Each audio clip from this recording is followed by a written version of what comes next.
Dans ce nouvel épisode de la liberté financière. Alors, cette semaine, c'est la semaine 19, donc j'attaque comme d'habitude sur trois piliers qui sont l'investissement, le bien-être et l'entrepreneuriat.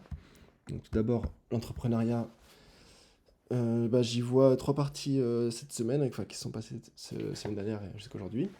Tout d'abord, un comparateur de prix, donc ça c'était un produit que je développais suite à la demande d'un pote qui avait besoin d'un comparateur de prix, donc de pouvoir comparer lorsqu'il allait sur une page eBay, de pouvoir comparer les prix avec le même produit sur des pages Amazon. Et puis en faisant ça de fil en aiguille, j'ai trouvé que ça pouvait être intéressant d'en faire un modèle pour beaucoup plus de monde. Et puis j'ai développé le produit sous forme de SaaS, de Software as a Service. Donc tout simplement vous allez sur internet et puis vous avez accès à l'offre. Et puis vous souscrivez à un abonnement de 5 euros par mois en tant que simple utilisateur, ou bien 50 euros par mois en tant qu'entreprise, avec bien sûr des fonctionnalités qui sont beaucoup plus intéressantes pour les entreprises qui voudraient revendre les produits. Donc chercher à avoir des prix qui sont plus ou moins chers. Et puis ce qui s'est passé, c'est qu'en fait, le développement super bien, jusqu'au moment où, pour l'instant, en fait, j'ai récupéré les données via les sites web, donc sans passer par une API, directement en scrutant les sites web. Et puis assez rapidement, en fait, Amazon m'a bloqué, donc juste en phase de test. Ça a pas mal refroidi sur le moment parce que je me suis dit, ah oui, il y a tout qui tombe par terre. Et puis ensuite, oui, j'ai regardé leur API. J'ai vu que pour avoir accès à l'API, il fallait déjà vendre des produits. Enfin voilà, ça me paraissait un peu compliqué. Et puis surtout limité. J'avais pas accès en illimité. Donc je vais quand même réfléchir parce que le volume il est assez important, hein. Je crois que c'est plus de 100 000 requêtes par mois. C'est Voilà, ça se réfléchit. Mais du moins pour l'instant, j'ai été un petit peu refroidi. Je me suis un peu remis en question sur qu'est-ce qui se serait passé si j'avais eu ça avec des clients. Voilà. Bon. Donc là, la piste à creuser, c'est de voir au niveau de l'API qu'est-ce que ça demande comme condition pour pouvoir y accéder. Et puis si c'est bon, je continuerai. Voilà, en tous les cas, ce serait vraiment un premier produit que j'espérais vendre. Parce que oui, ce que je vous ai pas dit, c'est par rapport à la liberté financière. Finalement, moi, j'ai quand même du mal avec la partie investissement pour l'instant. J'ai l'impression d'avoir besoin d'apporter de la valeur directement. Et idéalement, d'échanger avec mes clients. Voilà, la partie investissement immobilier, tout ça, j'ai du mal à me projeter, j'ai du mal à avoir l'intérêt. J'ai testé, mais il y a un côté froid. Il y a un manque d'échanges d'échanges humains avec lesquels j'ai du mal. Donc pour l'instant, je suis vraiment parti sur plus sur du produit en fait, développer du produit. Côté composants, donc oui, je m'étais dit, je vais développer des composants pour différentes plateformes. C'est-à-dire que je vais utiliser des marketplaces qui sont déjà en place et y vendre des morceaux. Donc là, j'avais commencé le développement de composants pour Adalo, une plateforme de no-code. Et puis en fait, le premier composant, il a été refusé. Alors c'est embêtant parce que ça a mis du temps à être review. Et au final, ils m'ont dit, bah oui, la fonctionnalité, c'est quand même de gérer des cartes bleues, ce genre de choses, des cartes bancaires. Et en fait, ils ne font pas confiance à un tiers comme moi pour faire ça. Donc, le composant est refusé. Donc moi, je leur ai dit, dans ce cas-là, vous réutilisez le code et vous l'intégrez à Adalo parce qu'il y a de la demande. Parce que ça, je l'ai fait suite à la demande. Bon, ils m'ont dit oui. J'ai pas eu de nouvelles. Et pour les deux autres composants que je leur ai proposés, pareil, hein, sur les demandes d'autres utilisateurs, pas de nouvelles. Donc, quand c'est comme ça, je relance. Donc, je vais les relancer. Voilà. Ensuite, partie reprise de projet.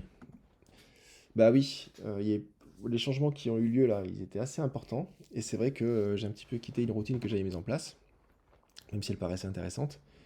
Parce qu'il y a eu plein d'autres paramètres, plein d'autres facteurs qui sont rentrés en compte, le besoin de faire plus de sport, le besoin de faire attention à l'alimentation, etc. Et puis au final, voilà, j'ai un peu délaissé ce que j'avais commencé sur une routine de communication par semaine, tout ça. Je me suis réorganisé. Et puis récemment, j'ai migré sur Coda. Donc Coda, c'est un environnement no-code, un peu comme Notion. Enfin, un peu. oui, un petit peu dans l'esprit. Après, il y a beaucoup plus de possibilités d'interaction avec d'autres outils, comme justement Notion, que j'ai facilement importer les documents.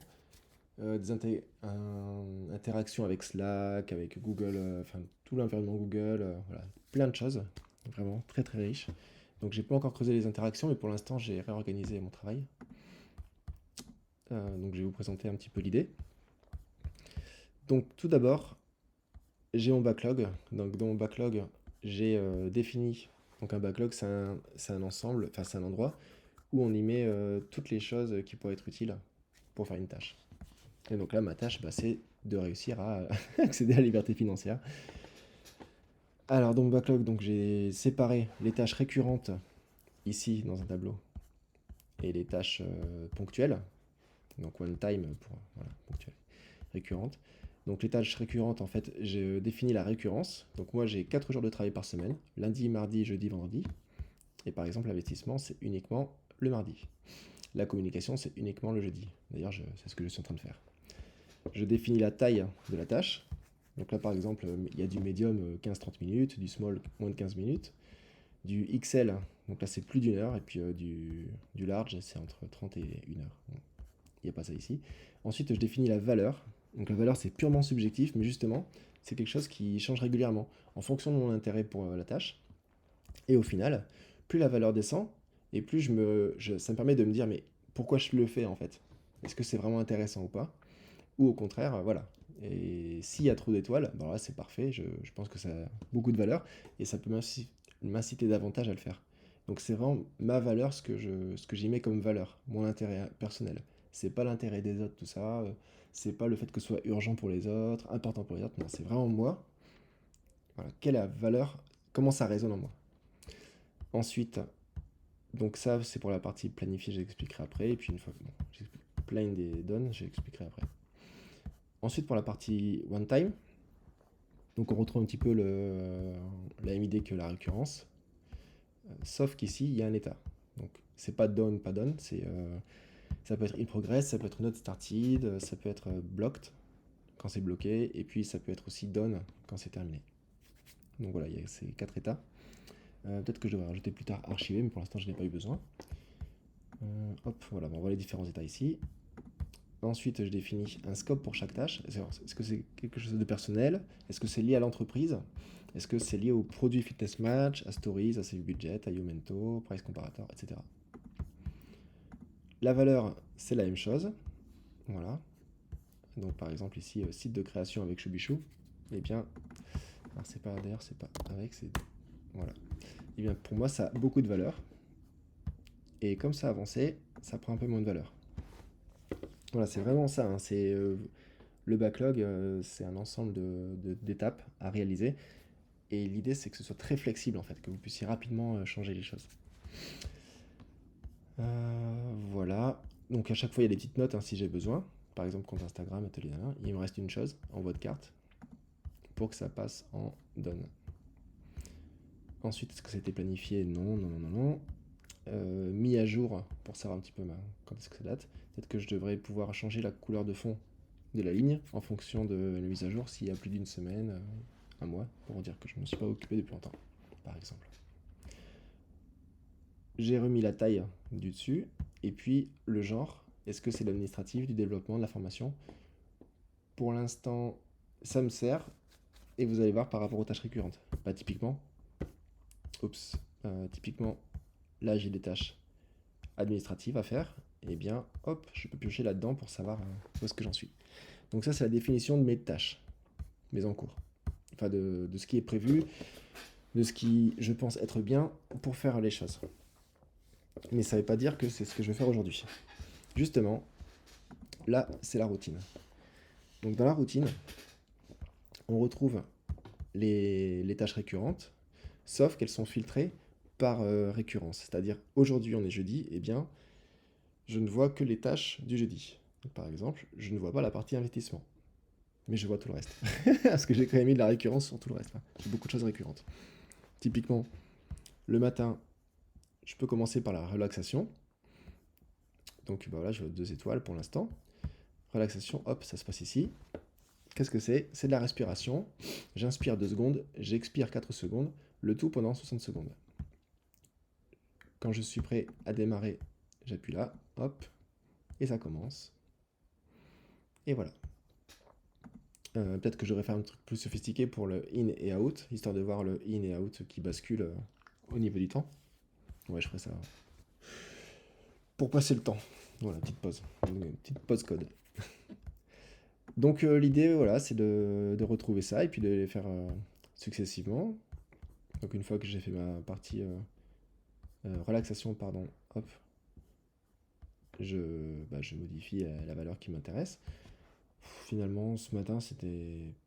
Pour l'instant, j'arrive pas à trouver l'intérêt, donc je vais même mettre à 1. Ça va vraiment me remettre en question là-dessus. Et puis je l'ai faite. Donc hop, ça bascule. Ensuite, session de sport, là c'est intéressant, donc 15 minutes le matin, hop, pareil, je peux revenir ici. Qu'est-ce que c'est la mission? Aujourd'hui, c'est 3 rounds de 5 pompes, 5 tractions et 30 secondes de planche. Et en fait, au troisième round, c'était quand même dur sur la dernière traction. Et le reste était plus facile. Donc la prochaine fois, je vais plutôt utiliser... je vais ajouter l'exercice avec les jambes et sûrement de la course. Voilà, et pareil, j'ai mis un petit timer. Bon, j'avoue, je sais pas trop. Et comme vous voyez, je modifie, je peux tout le temps modifier les choses, ça doit être hyper flexible, et là-dessus, Coda est vraiment top. Tout ce que je vous montre, par contre, j'ai pas codé grand-chose, hein. J'ai juste fait des petits ajustements, mais le reste, bah, c'est comme dans Notion. Hop, pour ajouter un widget, slash, et ensuite, il y a un tas de choses, du texte, des séparateurs de lignes, plein de trucs, aligner en colonne, des alignements, ajouter un fichier, des images, des tableaux, des cartes, des boards, enfin, c'est vraiment... ceux qui connaissent Notion, ils vont vite s'y retrouver. Les autres, eh ben, ils vont découvrir un monde incroyable. Parce que c'est vrai que je connais pas d'équivalent. Voilà, donc une fois que j'ai fait toutes mes tâches récurrentes, eh bien, donc là c'est en cours. Et ouais, c'est marrant, je prends du plaisir en fait. Donc j'augmente, hop, une étoile. Ensuite, je passe aux tâches. Donc, la partie task ici, en fait, elle se réalise ici. En fonction de ce que j'ai planifié la veille. Parce que à chaque fois que je finis ma journée, je dois réaliser cette tâche-là. Où est-ce qu'elle est? Voilà, la tâche planification. Donc celle-là, elle me prend entre 15 et 30 minutes. Qu'est-ce que c'est? Eh bien, planification, c'est ici. Je vois mes prochaines tâches récurrentes. Et donc, celles que je vais planifier, je les coche là. Pourquoi est-ce que j'ai planifié? Non, ça me sert à rien. Ça me sert à rien. Bah voilà, c'est super. J'ai fait une bêtise. Et je la corrige en live. Hop. Et voilà, c'est terminé. C'est rapide, hein. C'est très efficace comme outil. Hop. Donc, en fait, ici, j'ai mis un filtre pour voir les tâches à venir. Et le filtre ne fonctionne pas puisque je vois la partie investissement. Ça, c'est marrant, ça. Est-ce que je peux le modifier vite fait? Donc, si la current value récurrence, c'est un switch, hop, Monday, Tuesday, Tuesday, Thursday, Wednesday, Thursday, Thursday, Friday, sinon c'est Monday. Alors, je ne sais pas. Bon, il y a un souci là, mais je regarderai. Ah, oui. Ah oui, c'est pour ça. Voilà, c'est parce qu'il y avait un souci dans le... Comme j'ai effacé la colonne, il a préféré me prévenir qu'il y avait un souci dans le filtre. Donc là, c'est bon. J'ai pas la partie investissement, j'ai pas la partie communication. Donc je vois les prochaines tâches récurrentes que j'aurai à faire. J'avoue, je sais pas à quoi ça sert. Ah oui, ça sert à préparer éventuellement le cerveau au fait qu'il va y avoir ça à faire. Et puis ensuite, les one time, eh bien ici, je vais pouvoir planifier celles que j'aimerais faire, qui me semblent importantes. C'est un peu one time, one thing. Voilà, me concentrer sur ces tâches-là, et ensuite, si j'ai du temps, j'en ferai d'autres. Donc là, celle que je veux faire la prochaine fois, eh bien, je n'ai plus qu'à mettre plaint, ici, ici, hop, je coche, je coche, je coche. Bien sûr, ne s'affiche que les in progress et not started et blocked. Le reste, ça ne m'intéresse pas. Et puis ensuite, une fois que j'ai sélectionné les tâches qui m'intéressent, je peux voir en dessous qu'est-ce qui va se passer en fait, en termes de quantité de temps. C'est-à-dire que là, j'ai une fois une très très large et deux médiums.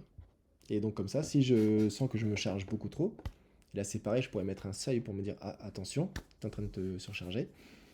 Et bien voilà, je me rendrai davantage compte et je ferai attention à ce que je peux planifier. Donc c'est vraiment dès la veille en fait, je fais attention de ne pas me surcharger le lendemain. Voilà. Et je vais faire un reset, hop.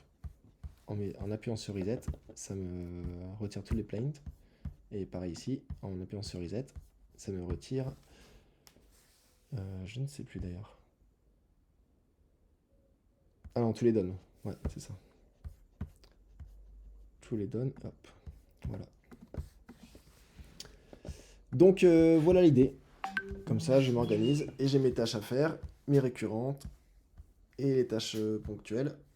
Et puis pour chaque récurrente, bah, j'ai une partie. Donc la partie motivation, là, là bah, j'ai un tas de phrases qui me parlent beaucoup intérieurement, au niveau de mes valeurs profondes. Donc je peux les répéter voilà, quand je sais plus trop où j'en suis ou autre. Je viens ici, hop, ça me fait un petit regain de valeur intérieure. Donc par exemple, je me respecte en suivant ma passion, je construis mon avenir et je montre l'exemple, etc. Et puis ensuite, j'ai une partie Ikigai. Donc Ikigai, l'idée c'est de vous situer par rapport à 4 piliers qui sont donc est-ce que vous êtes bon, qu'est-ce que vous aimez, euh, de quoi le monde a besoin et qu'est-ce qui vous permet d'être payé. Voilà, donc pour chaque morceau, je définis des choses qui m'intéressent et j'ai mis une valeur. Par exemple, les gens, j'adore les gens. Enfin, j'adore les autres, je m'adore un petit peu moins, enfin j'aime même un peu moins. J'aime bien les surprises, le partage et inventer, etc. Et comme ça permet aussi de revoir et se situer, de voir si vous vous respectez bien en fait, parce que ça c'est, pour moi c'est hyper important de se respecter. On peut vite s'oublier en fonction du regard des autres, de l'intérêt des autres, des priorités des autres. On peut vite s'oublier et je pense que c'est excessivement important, extrêmement important de ne pas s'oublier parce qu'au final l'énergie elle émane de nous. Et voilà, il n'y a personne qui va faire notre boulot à notre place, qui va vivre notre vie à notre place. Donc voilà, se respecter, c'est prioritaire. C'est pas la seule chose à faire. Hein. Il ne s'agit pas non plus d'être égoïste et d'envoyer tout le monde bouler. Mais déjà respecter ses valeurs profondes. Et dans ces valeurs profondes, vous pouvez aussi trouver un intérêt à, eh bien, à agir pour les autres aussi. À apporter votre contribution au monde. Voilà, après c'est chacun qui voit les choses comme il le sent. Partie relaxation, j'en ai déjà parlé. Sport, repas, alors là, pour l'instant, je suis zéro, donc je vais passer un petit moment là-dessus. Mais l'idée, c'est aussi de le faire pour le lendemain, en fait. Lorsque je suis dans la partie planification, eh bien... Ah, c'était pour ça, le planifier. D'accord, bon bah je le rajoute. Ah là là, c'était justement pour dire, bah oui, en fait, je m'en suis occupé. Donc c'est bon, les gars. Hop. Voilà. Donc lorsque c'est bon, c'est bon. Le reset est planed. Voilà. Donc je vais aussi reset tous les planed. Voilà. Et au niveau du filtre, si c'est planifié... Non, c'est bon. Ok. Voilà. Et donc, dernier morceau, les stats. Donc ça, c'est histoire de voir un petit peu où j'en suis. J'ai défini 5 stats. Alors, je voulais pas que ce soit trop compliqué parce que je veux pas non plus être surchargé par du monitoring personnel. Voilà, je voulais pas devenir un robot, mais je voulais quand même avoir une idée, savoir si je suivais un petit peu ce que je pensais. Par exemple, bon, ça sert pas à grand chose, je crois. Enfin, c'est histoire de voir, en fonction de l'état des tâches, est-ce que, voilà, quelles sont celles qui priment.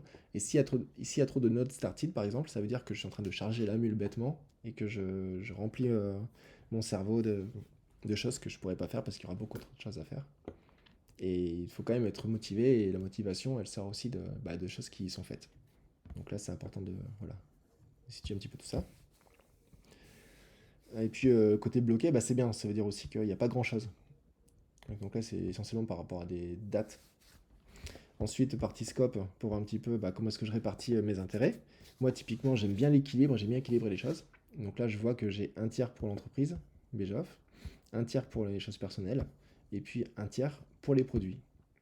Donc ça, c'est plutôt cool. Donc là, je m'en sors bien, en fait, pour moi. Ensuite, au niveau des valeurs, les valeurs que j'associe à chaque tâche, là, on voit que la plupart des tâches, ça reste du 5. Et par contre, il y a beaucoup de 1. Donc là, c'est embêtant quand même, parce que ça veut dire que je réserve beaucoup de place à des choses qui comptent pas beaucoup. Voilà. Idéalement, ce serait plus on augmente de valeur et plus la part est importante. Là, il y a un couac. Il y a un couac sérieux. Donc j'ai regardé un petit peu c'est quoi ce couac. Et puis, pom pom pom. Ah d'ailleurs, peut-être que je pourrais le rajouter dans mes tâches. Ah il y a les stats, voilà, 15 minutes. Donc je gère quand même 15 minutes de mon temps par jour à ça. La taille des tâches. Ah, il y a une tâche qui est blanche. Ça, j'aime pas. Ça, j'aime pas. Donc, backlog.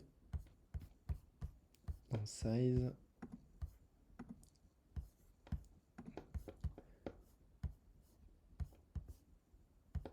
Et c'est quoi? EVG max.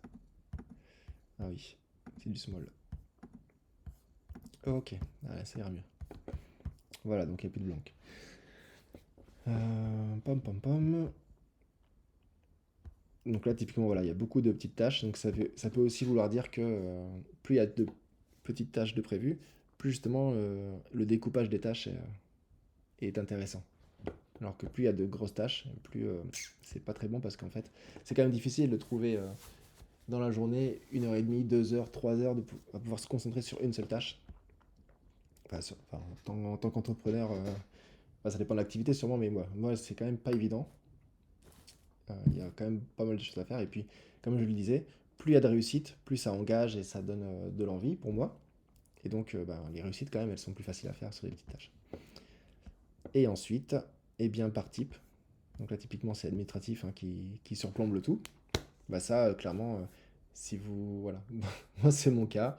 J'ai énormément de choses à faire administratives. Des choses administratives à faire. C'est...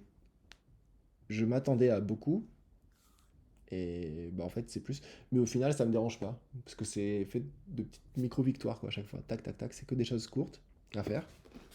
Et donc, oui, c'est marrant, ça donne l'impression d'avancer. Et ça fait avancer, puisque l'administratif, c'est quand même super important, malgré tout, en société, aujourd'hui, surtout qu'on est indépendant. Mais voilà. Ensuite, pour la partie hobby, ouais, ça me fait bizarre de voir hobby si petit. Bon, partie formation aussi assez petite. Partie business, bon, c'est bien, tant mieux. Communication peut mieux faire. Et puis développement, il y a beaucoup de développement quand même. C'est marrant, je m'attendais pas autant. Même si je suis développeur, mais ouais, j'ai pas l'impression de faire tant de développement que ça. Enfin, en fait, c'est pas fait, c'est planifié. Voilà. Bon, et bien je retourne sur la partie MindMaster, MyMap. Voilà. Donc organisation, et puis ouais, du développement, j'en parlais. Du développement à faire. Voilà. Partie investissement, ça va être rapide, hein, parce que comme je vous le disais, je me détache de plus en plus. Je m'intéresse à la DeFi, à la finance décentralisée. Suite à... Je commence à avoir de moins en moins confiance dans les plateformes de trading de crypto comme Binance et FTX qui s'est croûté et maintenant qui revient. Voilà, je commence à avoir moins confiance dans tout ça. Je me dis quand même quand ça dérape, c'est chiant. Puis comme j'ai pas forcément envie de passer beaucoup de temps à observer, à surveiller ce qui se passe, je me dis la finance décentralisée c'est pas mal. Vous achetez des tokens, enfin de la crypto, vous la gardez, vous la conservez. Et puis s'il se passe un couac, c'est votre responsabilité. Voilà, donc moi j'ai été voir Ledger qui propose des portefeuilles crypto. Portefeuille, porte-monnaie, je sais pas comment on appelle ça. Porte-monnaie plutôt, puisque c'est de la monnaie. Et voilà. Et l'autre partie, très passive aussi, lettre d'Arnaud Fontrouge. Bon, c'est c'est le copain qui m'a donné envie de faire le comparateur de prix pour ses besoins personnels, enfin d'entreprise, pour les accompagner. Et donc lui, il gère un site de trading qu'il a récupéré. Et il y a beaucoup d'informations dessus, mais il y a surtout la possibilité de s'inscrire à une lettre hebdomadaire. C'est ça? Ouais, hebdomadaire. Et ça, j'aime bien parce que ça demande pas beaucoup de temps, justement. Donc, il fait un récap de ses analyses. Et puis après, vous les suivez ou pas. Dans tous les cas, ce que je propose, c'est pas du tout du conseil en investissement. Chacun le fait comme il le sent, en toute responsabilité. Voilà, moi, pour moi, bah, ça marche pas euh, à la hauteur de ce que lui propose parce qu'en fait, je suis pas forcément les choses. Je vous l'ai dit, hein, c'est pas trop mon délire. Mais je teste quand même de loin.